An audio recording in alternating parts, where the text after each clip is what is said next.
So the Hawks issued arrest warrants for Joachim Chuvaya and Ayanda Brian Gungwa for failing to appear in court after being found with over 15 million gold case. Joachim Chuvaya, who is 33-year-old Zimbabwean who is also Serikino's brother, and Gungwa, a 20-year-old South African, were arrested in Brakpan late November 2024. The Hawks caught them with 6 unwrought gold bars valued at approximately 15 million rands. On 28 November 2024, the Brakpan Magistrate Court granted each accused 20,000 bail, and they were released under strict conditions, including that they remain within Gauteng province and within South Africa, and to report weekly to the Brakpan police station every Sunday. Their case was postponed to 25 February 2025 for further investigations.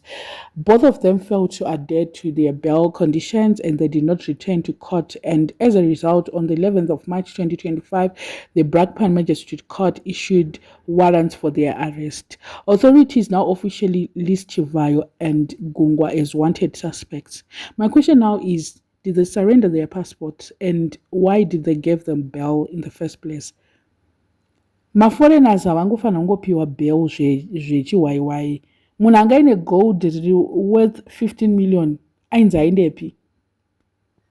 Vomupa passport futi kuti aendepi?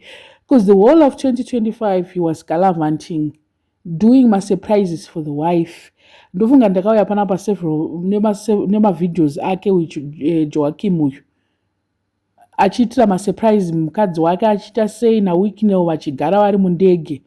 Ndege iyoyo aienda kupi kana passport akasarenda? Because most of the times they say if you are found with a crime kana vachikupa bail, mukoti anokuudza kuti surrender your passport. Ndo zvavanototanga kutoti a foreigner surrender passport. Vanhu vanga vaine zvinhu zve gold re15 million vaipiwirwei bail? Ndo mubvunzo wangu iwowo. Corruption is everywhere, sure. Apa kuIconic, I think 2 weeks back pakaitika Iconic, he was given an award. Apa atori pawanted zvake, potoshaya vamwe vanhu kupiwa maawards pachipiwa mbavha chaidzo dzinenge chingopiwa maawards. Uye haanetsa uyu, mapurisa ekusouth Africa ngaangoya, iHawks yacho ngaiuye, tovapa very fast mukomana aende, ende nemukoma wake vese vari 2 ngavauye vatorwe, and mhosva dzavo dzinozowanika. Emukoma mhosva inozowanika aikoko, pla futi Hawks yacho ikutoinvestigata Wicknell, ngavauye vatore mukoma nemunin'ina zvese ipapo. And patinoti paipa ED is surrounded by criminals, ndo zvatinenge chitaura izvi. The whole president taking pictures with a wanted person, vakatoleza vakatolaksa, achitonzi aenda unovhizita kumba kwapresident. Kunoitei munhu wembavha? Munhu wambavha unonotsvagei kumba kuState House? Unenge wambovhurirwa mukana wekuenda kuState House chirudzwai uri mbavha? Apa they are busy damaging reputation yemaZimbabweans kuti maZimbabweans, and vanenge vatoona kutoti maZimbabwe maforeigners, vanenge vakuti South Africa maforeigners, muri kuzodai so, what is this?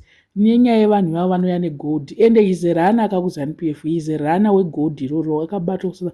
Ende uyu anonzi waakabatwa naye anonzi Gungwa. Uyu Gungwa, is it a South African surname? And kunzi a 20-year-old, such a big guy, onzi hanzi is a 20-year-old. Vamwe vanhu soka vanonyepa mazita.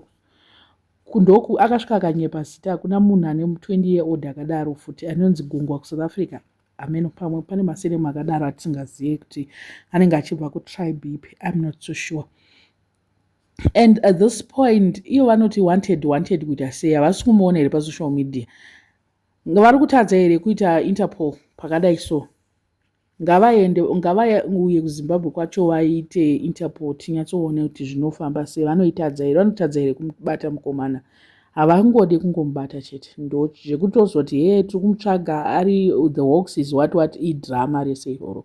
I don't know what you guys think. Let me know in the comment section. What are your thoughts? Panyaya, subscribe. Please make sure that you're subscribed, and see you in my next video.